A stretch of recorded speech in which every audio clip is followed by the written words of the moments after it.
Hey guys, welcome to another episode of Mark's Garage. In today's episode, we're going to be changing the front discs and brakes on my son's C300. It's a 2013 model W204 chassis. So the front brake pads and rotors have some scoring on the rotors. The brake pads are pretty light, so we're going to change those out. Check it out. Let's do it. Right now, we're loosening all the lug nuts while it's on the ground, just breaking them all free. Now we're rolling our floor jack under the car. We're going to jack it up. Jack it up high enough so we can get some 2x4 blocking underneath there, because remember, this car has a low spoiler. Now we want to install the floor jack under the middle of the car at the car's jack point, which you'll see in that picture. Okay, real quick inventory list from Rock Auto. We got our brake rotors, 2 of those. We got our brake pads. There was a ceramic. We've got our anti-vibration clips that came with the kit. Also, what came with the kit is the sensor for the brake pads. Other than that, there's one other piece that we're going to use. This goes on top of the floor jack. It's a separate piece. This car's got a low spoiler in the front. This allows us to jack up the left and the right side of the car using that floor jack. So, moving forward. Now we're loosening the lug nuts to take the tire off.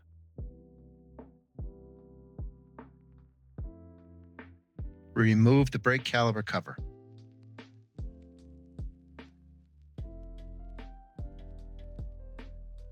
Turn your steering wheel so you have access to the brake sensor that we're removing here.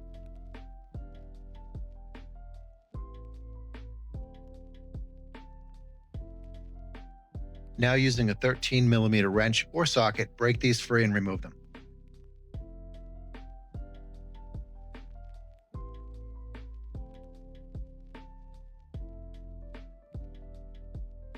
Okay, so remove the anti-rattle clip. Put your hand over it, because if it flings away and hits you in the face, it's going to hurt.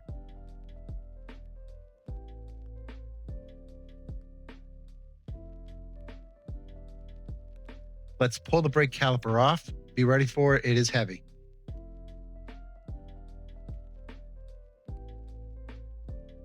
We've pulled the brake caliper body off. We're going to use a bungee cord here to hang it from the coil so it's safe and easy to work on.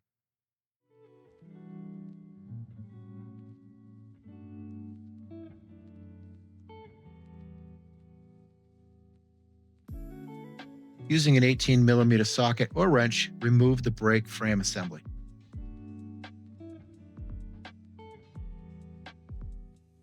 Using a T30 wrench, we're going to remove the bolt that holds the disc on.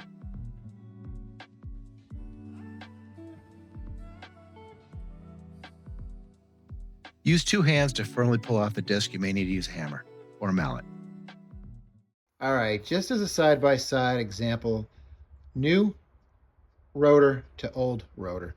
The old one, which is why we changed this, has a lot of grooves in it. Old pad, it's all grooved. New pad, nice and straight, nice and flush. Now it's time to install the new disc with the security bolt using the Torx 30. More than likely, you're going to need to push in the piston on the brake caliper to make room for the new pads. Install the brake frame assembly with the 2 bolts, torque them to the specified requirements.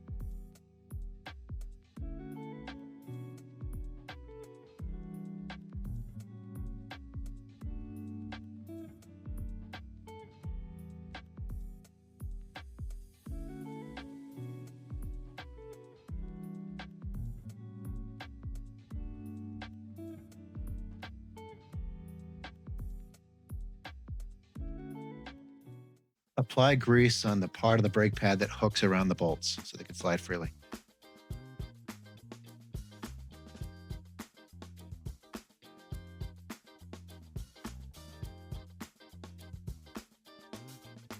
Apply grease to the 2 bolts that go through the brake body assembly.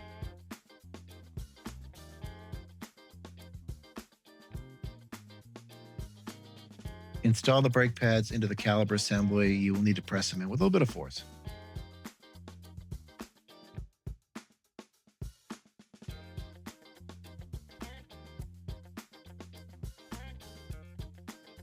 Take the bungee clips that are holding the caliper and let's install them on the disc. We'll take a little bit of maneuvering, but you can get them on there pretty easy. We're going to put the 2 brake pins back in, tighten them up as needed. Now we're going to put the anti-vibration clip back on. We're going to hook it in the middle, and then we're going to put each end with some force and put it back in place. Now install the caliper cap.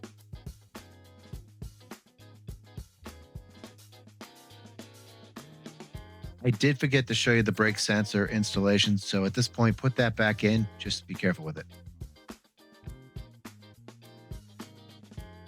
Reinstall your wheel, put your lug nuts on, and tighten them to 130 newton meters, or as the manufacturer requires. Okay, so project is done.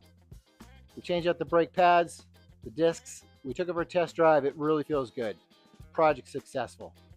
We paid for the parts through Rock Auto to the door for $235. Just FYI, I did call Mercedes today. They wanted $900 for labor and $600 for the parts. So do the math, $1,500, pretty pricey. So doing it ourselves, saved a bundle, not that hard. Thanks for watching Mark's Garage. Don't forget to subscribe, and we'll see you next time on Mark's Garage.